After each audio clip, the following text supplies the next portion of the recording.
Hello à tous, on se retrouve pour l'analyse de 3 nouveaux projets de crowdfunding qui sortent ce vendredi sur la première brique. On est en été, il y a quand même beaucoup moins d'activité au niveau du crowdfunding et de nouveaux projets qui sortent. Donc là, c'est cool. Le premier qui sort demain matin, c'est le Lézard à 9 h. Donc toute petite collecte, 90 000 euros. Donc ça risque de partir rapidement avec un taux d'intérêt de 12%, donc qui est au-dessus de la moyenne des projets actuels parce qu'en général, on est à 11%. Donc là, les deux autres sont à 11.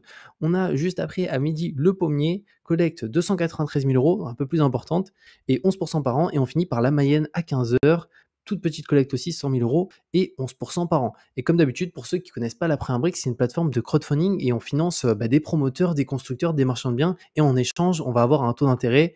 En cette période actuellement, on est autour des 11% à peu près. Et où est-ce que j'en suis de mon côté? Rendement moyen, je suis à peu près autour des 11%. Projet en cours, 30. Et investissement en cours, un peu plus de 11 000 euros. Donc c'est parti pour les analyser. Et si vous souhaitez tester la Première Brique et que vous n'avez pas un compte, je vous mettrai un lien en description qui vous donne droit à 1% de rendement supplémentaire sur le premier investissement. Donc imaginons sur le Lézard, ça permet de passer de 12 à 13% par an. Et si vous avez déjà un compte, vous pouvez utiliser mon code USB majuscule qui lui donne droit à 1,2% de rendement supplémentaire sur chaque investissement. Il faut juste par contre lui l'indiquer au moment de la collecte parce que c'est pas automatique. Et c'est juste ici, code bonus. Et après c'est ESB majuscule parce qu'en minuscule il ne fonctionne pas. Donc c'est parti, on va essayer de faire rapide. J'ai bien regardé les projets avant pour pas que la vidéo soit trop longue. Donc on commence par celui-ci, le Lézard. Donc je vais me mettre directement sur la plaquette de présentation qui est juste ici. Je vais remonter. Donc c'est une collecte toute petite, 90 000 euros. Rendement 12%, durée 8 mois, et c'est un projet assez simple parce que on achète, on revend sans aucun travaux. Donc il n'y a pas de travaux du tout sur celui-ci. Au niveau de la marge, on est sur une marge de 27% après financement, donc c'est une belle marge pour du marchand de biens. Et au niveau des garanties, je vais me remettre sur cette page. On a une caution personnelle, donc ça c'est pas forcément ce qui va nous intéresser, et on a surtout une hypothèque de premier rang inscrite. Donc ce qu'on va regarder, c'est est-ce que cette hypothèque de premier rang couvre la totalité de ce qu'on finance, voire potentiellement peut-être plus, qui pourrait comprendre même les intérêts au niveau de cette hypothèque de premier rang. Donc on va regarder tout ça. Donc je vais descendre juste ici, l'environnement du projet, donc on n'est pas très loin de Saintes, de Cognac, de Rochefort, juste ici. On va descendre, là on a pas mal d'éléments. Les visuels, donc c'est une maison qui est vendue en l'état, donc comme on peut le voir, on n'est pas sur quelque chose qui est refait, qui est nickel. Non, là ça va être pour quelqu'un qui achète et qui aime faire des travaux, parce que il y a du boulot. On peut le voir, là ça n'a pas l'air d'être en très bon état. La toiture, on dirait qu'elle est un petit peu penchée. Je ne sais pas si vous voyez juste ici, on dirait que ça monte et ça redescend. Un petit peu plus bas, donc l'intérieur, par contre l'intérieur ça a l'air d'aller. Juste là, ok. On va descendre. Le foncier, alors très important, 99 000 euros. Donc nous on prête 90 000. Donc déjà on pourrait limite s'arrêter là, mais on va regarder quand même d'autres informations. Mais c'est une super bonne chose parce qu'on a une hypothèque de premier rang, on prête 90 000. Au final le foncier, donc la maison actuelle en l'état, coûte 99 000 euros. Donc ça c'est un super bon point. Ça couvre pas totalement les intérêts parce qu'on a du 12%, mais pas loin. Donc rien que pour ça, déjà, c'est une bonne chose. Et là, s'ils font une marge de 27%, c'est vraiment, en fait, en termes de prix de revente et du prix du foncier, ils ont fait une affaire, quoi. Ils ont vraiment acheté bien en dessous du prix au mètre carré. On va voir par contre le prix de revente, est-ce qu'il n'est pas délirant non plus? Donc juste ici, pour les travaux, aucun travaux ne sont prévus dans le cadre de cette opération. Un bon point car les travaux de rénovation seront supportés par le futur acquéreur, ce qui limitera donc les éventuels dérapages. Pour l'urbanisme, donc aucune autorisation d'urbanisme n'est requise. En effet, les lots proposés à la vente sont déjà présents en cadastre, de sorte que tous les points d'urbanisme habituels sont donc évités. Ça aussi, c'est un très bon point. La commercialisation, 0. Donc pour l'instant, c'est pas du tout commercialisé. Il y a pas, on n'a pas de compromis de vente en cours ni rien. Donc c'est le porteur de projet qui lui va s'assurer de la commercialisation. Ce qui est bien, c'est que vu qu'il y a une belle marge après financement de 27%, s'il doit faire appel à des agents immobiliers qu'il faut payer 7-8% pour leur commission, et là il peut se le permettre parce que la marge est intéressante. Maintenant, l'étude du marché juste ici, donc prix de sortie du projet, 1280, qu'il a vraiment acheté mais très peu cher parce que on peut voir juste ici que il revend 160 000 et 160 000 au final, le prix de revente c'est quand même dans les prix bas du marché. C'est-à-dire qu'il a certainement acheté 700-800 euros, même si c'est en l'état, on est d'accord, c'est quand même un prix très très faible. Tant mieux pour lui, hein, c'est des opérations qui pour un marchand de biens sont hyper intéressantes. Il achète au super bon prix et au final il revend cher. Et d'ailleurs on pourrait dire mais comment c'est possible? Et ben c'était indiqué, alors je pense que je vais le retrouver. Ah oui, c'est ici, la société des Grégoire s'est vue attribuer par un jugement d'adjudication en date du 9 juin 2023. En fait, c'est une vente aux enchères. Donc c'est pour ça qu'il s'est très très bien débrouillé au niveau du prix. Donc il a fait une affaire aux ventes aux enchères. Si on descend un petit peu plus bas, juste là, on a notre porteur. Donc là, la société du projet. Alors c'est une société qui a l'air d'être très jeune. On a les états financiers juste là. Donc capitaux propres et dettes. Donc elle est neuve, hein, cette société. Il a peut-être fait un projet visiblement avec. Mais voilà, il y a très peu de dettes, il y a très peu aussi de capitaux propres. Là, on a son historique. Donc d'ailleurs, tiens, c'est avec la première brique qu'il avait fait un de ses projets, donc qui a été remboursé juste ici, qui lui avait une marge par contre beaucoup plus faible, hein, 12% de marge. Là, on a les garanties, donc la caution personnelle et surtout l'hypothèque de premier rang. Dans le cadre du financement, nous avons décidé de prendre une hypothèque de premier rang garantie REN dans le monde de l'immobilier. L'hypothèque sera structurée par notre équipe notariale partenaire. Ok, donc c'est à peu près tout par rapport à ce projet. On va passer directement au deuxième, juste là. Donc là, c'est le pommier, 293 000 euros. Donc là, ça sera peut-être un peu plus simple d'investir sur celui-ci, parce que ce qui risque de partir très rapidement aussi, mais un peu moins rapidement. On va voir un peu qu'est-ce qu'il donne. Alors là, c'est l'achat dans l'ensemble immobilier, donc 2 maisons d'habitation.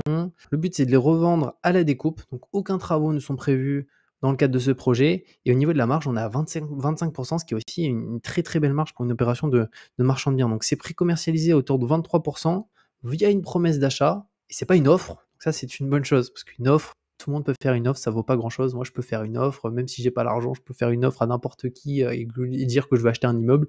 Là, c'est une promesse d'achat, donc c'est une bonne chose. En gros, une promesse d'achat, pour faire simple, c'est que ils ont fait une offre et l'offre a été acceptée et du coup, il y a un compromis derrière. Donc, ça a beaucoup plus de valeur. Et si on descend un petit peu plus bas, pour les garanties, donc caution personnelle, hypothèque de premier rang inscrite, donc on prête 293 000. On va regarder ce que ça couvre aussi le montant de la collecte pour l'hypothèque de premier rang. Notre porteur, 29 ans, donc plusieurs années au sein d'un grand groupe immobilier en tant que prospecteur foncier. Notre porteur exerce désormais le métier de marchand de biens en tant qu'activité principale au travers de sa structure. Ok, est-ce qu'il met de ses billes? Oui, il met 50 000 euros. Donc nous, on prête 300 000. Donc il met quand même un petit peu de son argent dans le projet. Donc ça, c'est une bonne chose. Maintenant, on va aller juste ici. Donc durée cible, c'est assez court aussi, 8 mois, parce qu'il n'y a pas de travaux.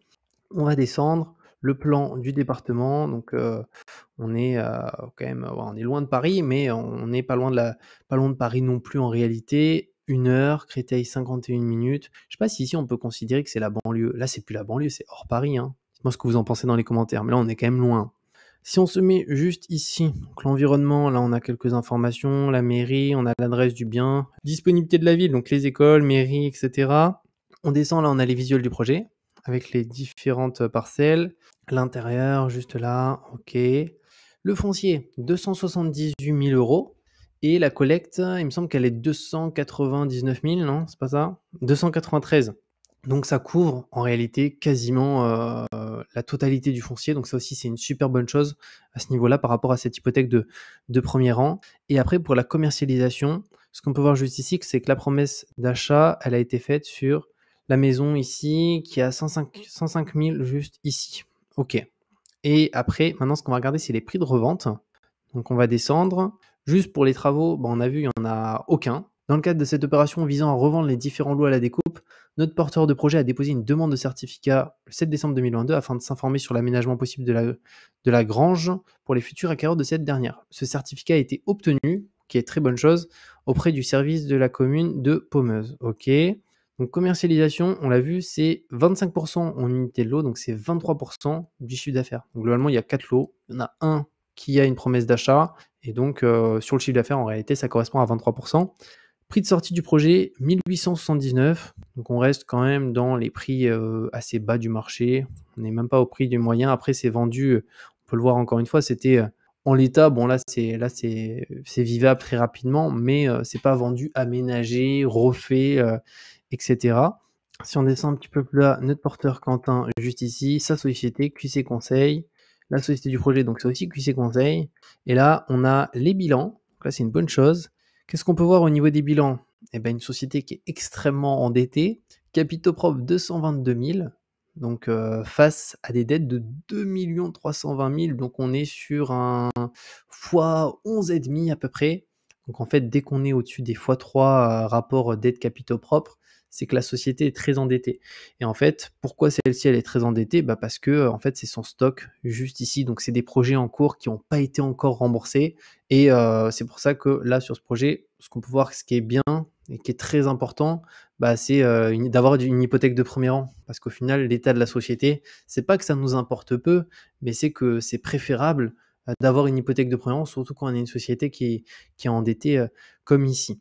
Si on descend l'historique, donc projet cofinancé par la première brique, alors est-ce que ça a été remboursé? C'est pas indiqué, mise en copropriété, livraison juillet 2024. Donc c'est très certainement ce projet, bah, il est dans le stock, juste ici actuellement.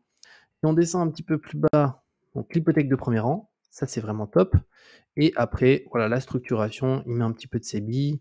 Ok, maintenant on passe au dernier, la Mayenne, juste là. Donc petite collecte, 100 000 euros. Ici, ça consiste en l'achat d'un ensemble immobilier composé d'un immeuble sur 3 étages de 620 mètres carrés, d'un terrain de 371 avec garage. L'ensemble sera divisé via des travaux de seconde œuvre. Là, il y a des travaux. Travaux, risque d'incertitude, les délais, etc. par rapport aux deux autres projets. Après, qu'est-ce qu'on a comme marge? 16%. Donc là, il y a des travaux, on est sur une marge qui est quand même plus faible. Généralement, plus il y a de travaux, plus il faut que la marge soit élevée. Donc là, marge un petit peu plus faible. Après, c'est pas non plus déconnant, hein. C'est pas une marge catastrophique. Il y a des projets où il y a des travaux où des fois on est à 6-7%. Mais du coup, ça fait qu'il ne faut pas qu'il y ait du retard, des augmentations de prix et des matières premières, etc. Donc là, 16%, ok. Les garanties, donc très important. On va regarder caution personnelle. Moi, de toute façon, caution personnelle, je ne prends pas vraiment en considération cette caution parce que là, si on prenait juste l'exemple de cette société, ça va être un bon exemple. On peut voir, il y a en stock quasiment 2,5 millions. Il a certainement des cautions personnelles. Si c'est des projets de crowdfunding financés pas avec la banque, imaginons, et ben, il est caution personnelle sur potentiellement tous ces projets.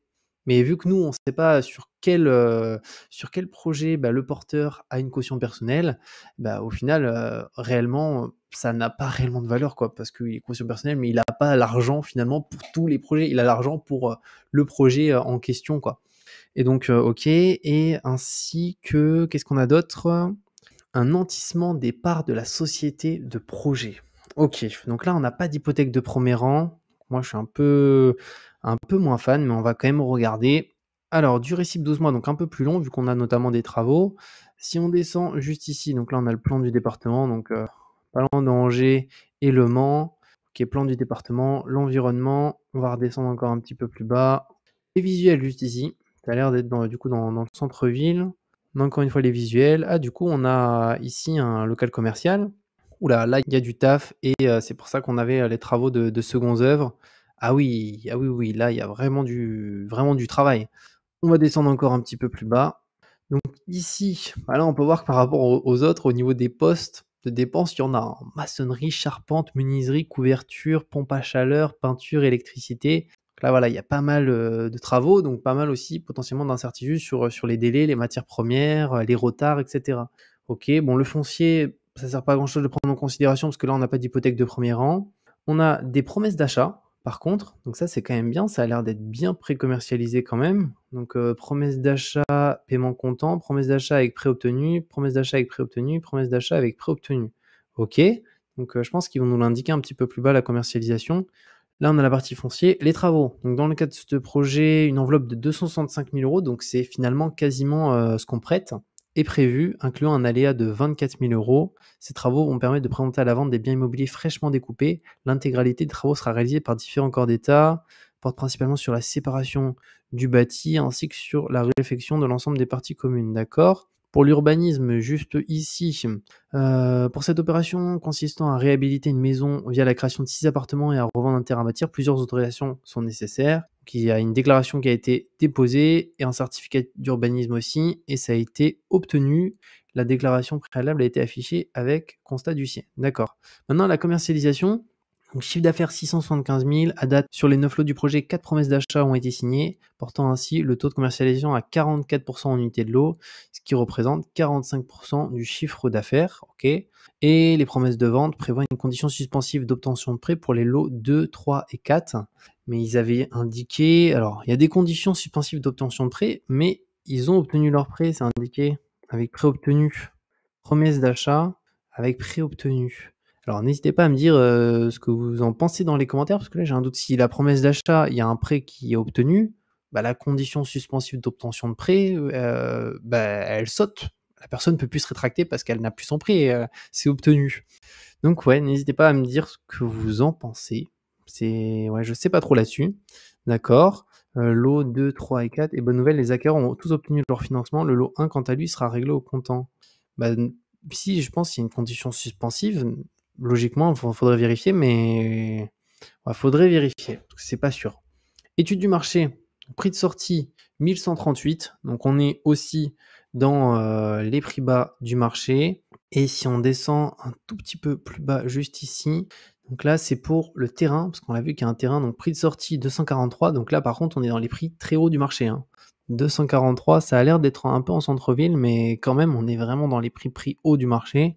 Alexandre Emmerich vise un prix de revente de 243 m² pour le terrain à bâtir, le prix visé dans la fourchette haute des prix pratiqués sur Château-Gontier, du fait que nos porteurs de projets proposent à la vente un terrain avec certificat d'urbanisme accepté pour la construction. Ce qui peut être intéressant, c'est qu'on regarde le terrain, ils le revendent combien? Est-ce que c'est une grosse partie du projet, le terrain? Ah oui, quand même, 90 000. Hein.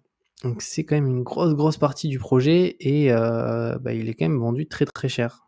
Ok. Et on va se remettre du coup juste ici. On descend un petit peu plus bas, notre porteur. Donc ici, en fait, ils sont deux du coup, deux porteurs. La société, leur historique. Donc ils ont fait un projet ici de rénovation et transformation d'un appartement. D'accord. Marge, ah ouais, là, ils avaient fait une marge, 50% de marge. Marge 302 000. Ah oui, là, ils ont fait le coup du siècle, quoi. Et si on descend un petit peu plus bas, caution personnelle, nantissement des actions. Donc, dans le cadre du financement de l'opération La Mayenne, nous avons décidé de prendre un nantissement sur les actions de la société Estia portant le projet. Garantie juridique voisine du gage, elle permet en cas de défaut d'une société de devenir propriétaire de celle-ci. Mais c'était où les informations de leur société? Parce que je ne l'ai même pas vu. Un petit peu plus bas peut-être? Il y a quelque chose sur la société, mais la société n'est même pas... Est-ce que je me trompe? Garantie, dans le cadre du financement de l'opération La Mayenne, nous avons décidé de prendre un nantissement sur les actions de la société Estia. Ok, jusqu'à là, je suis d'accord. Mais on n'a aucune information concernant la société. Là,